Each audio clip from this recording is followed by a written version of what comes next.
네, 건강하셨지요? 제가 저번 영상물에서 석가모니 부처님께서 성불 하시고 난 이후에 어떻게 중생들을 제도하고자 하셨는지, 그 다음에 제자들 이야기, 중림정사 이야기를 말씀드렸습니다. 제가 오늘은 아주 부처님 일생 중에서 아주 중요한 정사가 하나 또 있습니다. 바로 기원정사입니다. 자, 기원정사는 우리가 많이 들어보셨을 거예요. 어디서 들어보셨어요? 금강경 독송할 때, 여시아머니 일식을 제사이고 기수 극고도건 할 때 기수 극고도건입니다. 그러면 누가 거기를 그러니까 금강경에 설해진 장소가 기수 극고도건 이코르 기원정사입니다. 그 부처님께 보시하신 분 이름이 급고독 장자입니다. 우리가 그분 이름을 수다따라고 많이 합니다. 자, 수다따 장자가 보시러 왔습니다. 부처님께서 이제 제자들을 많이 법을 피면서 가장 많이 활동하셨던 지역은 실은 마가다국이셨어요. 빈비사라 왕이 또 그만큼 보시도 많이 했었고 굉장히 후원도 많이 했었고, 근데 마가다국이 그 당시에 가장 강성한 국가였던 건 사실입니다. 근데 경전마다 실은 마가다국의 왕사성 중림정사는 별로 잘 안 나와요. 사이국, 기수국고도건, 기원정사가 많이 나옵니다. 그 이유는 뭐 경전마다 또 나름대로 이유가 있지만, 자, 그래서 그 기원정사는 기수국고독 장자, 수다다 장자가 보시를 하는데 그 일화가 좀 있어요. 수다다 장자가 아주 대단하신 장사꾼이었습니다. 어마어마한, 아무튼 뭐 내노라 하는 장사꾼이셨던 것 같습니다. 그분이 그 자기 누이가 마가다국에 살아요. 그래서 이제 누이를 만나고 이제 그 마침 누이의 남편 되시는 분 처남이죠. 그분하고도 굉장히 밀접하게 지내셨던 분이시죠. 그러다 어느 날 이제 마가다국에 갔다가 거기 마가다국의 처남 집 누이 집에 가서 하룻밤 묵게 됩니다. 마침 그날 갔는데 그 누이 동생하고 처남이 그 다음날 석가모니 부처님과 제자들이 공양을 하시기로 오셨나 봐요. 부처님 당시에는 부처님이 탁발을 해서 드셨기 때문에 보통 직접 가서 탁발하는 것도 있지만 그 전날 탁발 공양청에 의해서도 많이 하셨습니다. 자, 그래서 이제 공양청을 하셔서 아마 오시기로 한 날인데 너무너무 범접해요. 그런지도 모르고 무슨 누구 결혼식이냐 뭐 이렇게 물어봤어요. 그랬더니 그 처남이 그래요. 결혼식이 아니라 정말 위대한 수행자가 계시는데, 성자이신데, 석가모니 붓 카필라국에서 왕자 출신이신 성자가 되신 분이 있는데 그분을 우리가 모십니다 라고 하십니다. 도대체 그분이 도대체 어떤 분인가 라고 해서 이렇게 하고 있다가 이제 좀 일화가 있는데 제가 그 부분을 생략하겠습니다. 그래서 그 다음날 석가모니 부처님을 실제로 만나게 됩니다. 그 위에 너무너무 존경스러워 하면서 부처님께 기의를 하고 이런 말씀을 하세요. 부처님, 제가 살고 있는 죄송합니다. 사이국에 거기서 가끔 오셔서 또 법을 설하시거나 머무시게 된다면 제가 부처님을 위해서 절을 하나 지어드리겠습니다 라고 부처님께 간청합니다.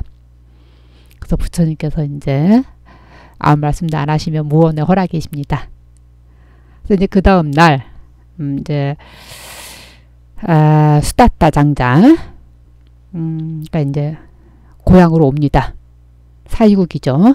사이국으로 와서 고향에 와서 조용하고 부처님과 부처님 제자들이 수행할 만한 곳이 없을까라고 찾아다니다가 보니까 파사이광, 그 사이국입니다. 그 사이국의 파사이광에 태자, 제타태자가 있는데 그 제타태자의 소유로 되어 있는 그 동산이 있었어요. 근데 수다타 장자가 와서 보니까 그 땅이 너무 좋은 거예요. 부처님이 하시기에는 조용하고 부처님 제자들이 수행하기에는 이만한 곳이 없겠구나라고 생각하시고 그 태자한테 가서 나한테 이 땅을 팔아라. 그랬더니 왜 팔아야 되냐 이렇게 물어보는 거죠. 내가 위대한 성인이 한 분 계시는데 그분과 그분 제자들이 안거기간에 머물면서 수행할 수 있는 그런 도량을 나는 좀 만들어주고 싶다. 너가 여기다 이 땅이 너무 좋은데 이 땅을 나한테 보시를 하면은 내가 얼마든지 그 지불을 해주겠다 이렇게 얘기합니다. 그때 제타태자가 그래 네가 그렇게 얼마나 부자냐. 네가 그렇게 부자라면은 이 동산 전체에다가 너가 가지고 있는 황금을 다 깔아라. 이렇게 깔면 내가 이 땅을 팔겠다. 이렇게 이야기합니다. 그런데 정말로 수다타 장자가 그 많은 땅에다가 동산에다가 금을 다 깔읍니다. 그런데 말이죠. 제가 여기서 다른 길로 잠깐 새 나갈게요. 우리나라는 사천왕 당이기도 하고 또 신중단을 항상 우리가 신중님을 모셔요. 그런데 중국에는 가면은 가끔 간혹 중국 사찰 중에는 제타태자하고 수다타 장자, 급고독 장자를 모셔놓는 게 있습니다. 그리고 그 절 앞에 마당에다가 그 지금 말씀드린 거 수다타 장자가 제타태자 동산에 그 황금을 깔은 이런 비슷한 일화처럼 그 절 앞에다가 그대로 해놓는 경우도 많이 봤습니다. 우리나라는 한 번도 못 봤어요, 실은. 그래서 이 이야기가 참 의미 있는 이야기인데, 자, 이제 다시 제자리로 돌아가 있습니다. 그 제타태자가 너무 기가 막힌 거예요. 자기가 살 집도 아니고, 그리고 그 당시에는 제타태자가 부처님에 대한 그 정도 아직 큰 소문은 안 들었으니까, 도대체 어떤 분이시기에 이분한테 이렇게 공양을 하려고 땅을 달라고 할까라고 너무 감동을 받아서 그분한테 그 장사꾼 수다타 장자 급고독 장자한테 나는 이 땅을 그냥 너한테 보시하겠다 합니다. 그래서 제타태자가 보시를 해서 수다타 장자가 거기다 건물을 지어서 지어진 건물이 기원정사 이코로 제타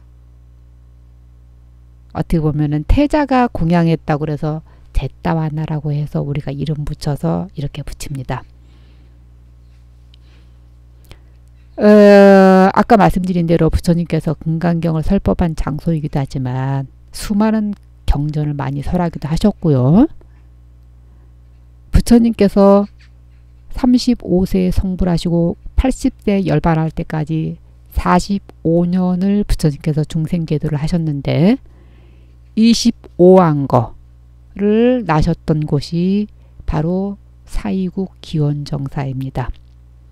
그래서 굉장히 의미 있기도 하지만 정말 우리 불교적으로 봤을 때 한 번쯤 그러한 곳에 대한 어떤 이런 한국 불교적인 입장에서 우리가 정립할 필요도 있는 그런 곳이기도 합니다.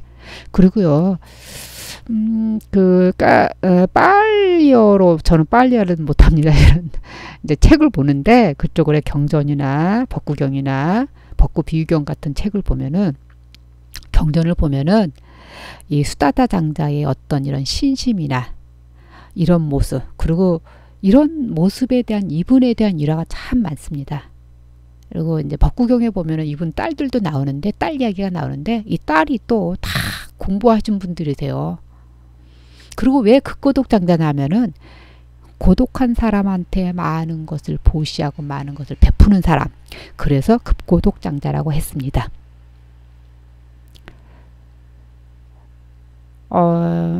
이 급고독 장자 이야기는 이런 일화가 있어요. 어떤 일화냐면은 급고독 장자가 너무 부처님께 보시를 많이 하다 보니까 이제 말년에는 참 좀 가난했어요. 그런 분에게도 한 분 계셔요. 양나라 양무제. 실은 양나라 무제는 양나라가 망해요. 양무제 다음으로. 근데 그 양나라가 계속 기존하지 못한 이유가 있습니다. 양무제가 불교를 위해서 너무 많은 보시를 많이 하셨어요. 실은 그분 공주님들, 딸들, 죄송합니다. 공주님이 딸이죠. 자식들도 양무제 자식들도 상당한 공양을 많이 했습니다. 그 양나라 양무제 아들 가운데 우리가 금강경 32품으로 나누신 분도 실은 양무제 아드님이 하신 겁니다. 제가 옆길로 새 나갔습니다. 안 그래야 되는데 하다 보면은 자 그래서 이제 요 이야기 드릴게요. 그 수다타 장자가 너무 보시를 많이 하다 보니까 어려운 일이 생겨요. 그러니까 수다타 장자 집을 이렇게 보호해주는 신장이 안타까운 거예요. 저렇게까지 왜 해야 되나 이런. 그러다가 막 이렇게 좀 불만이 많아. 그때 수다타 장자가 불만이 많으니까 너 여기서 떠나라고 그래요. 그래서 수다타 장자 집이나 수다타 그 신장이 기분이 되게 나빠. 그래서 이제 하늘에 이제 범천왕한테 그 얘기를 해요. 내가 우리 모시는 주인님한테 구설구설 잔소리를 했더니 나를 이렇게 쫓겨냈다. 그때 범천왕이 그 신장한테 뭐라 하냐면 네가 그 주인을 도울 수 있는 방법이 있다. 그 주인이 옛날에 그러니까 수다타 장자죠. 수다타 장자가 옛날에 빌려준 돈이 있었는데 그 돈을 떼먹은 사람이 있다. 근데 그 사람이 어디 산다. 그리고 수다타 장자 부모님이 굉장히 돈이 많았었는데 어디에다가 이렇게 땅에다 감춰놓은 데가 있다. 그래서 그걸 가서 찾으면 옛날처럼 잘 살게 될 거다. 아무튼 이런 식으로 이야기를 해주세요. 그래서 그런 식으로 얘기를 딱 해주니까 나중에 이제 신중이 그 수다타 장자 극고독 장자한테 와서 그 얘기를 해줍니다. 그래서 극고독 장자가 그대로 얘기 범천왕이 해준 그대로 해서 다시 이렇게 굉장히 가난해졌는데 재산을 나중에 이렇게 좀 어느 정도 환수하고 찾는 이야기들이 있습니다. 그게 실은 빨려법구경에 또 등장합니다.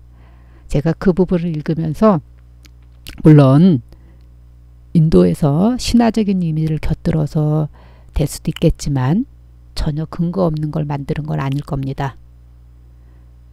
우리가 한국에서도 스님들이나 사찰에서 시작이 될 때 초하루나 초이틀, 초삼일 그 다음에 정월달에 신중기도를 하는 이도 다 이유가 있어서 할 겁니다.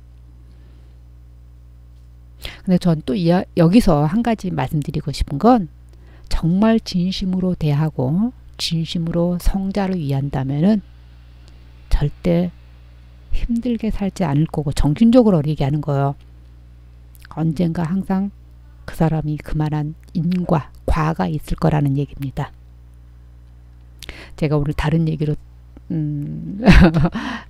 옆길로 새 나가는 바람에 원래 하고자 하는 법문을 못했는데요. 다음에 또 이어서 부처님의 열반 그 이야기를 또 말씀드리겠습니다. 자 그러면 또 한 주 쉬었다가 아주 건강하시고요. 쉬었다 뵙겠습니다.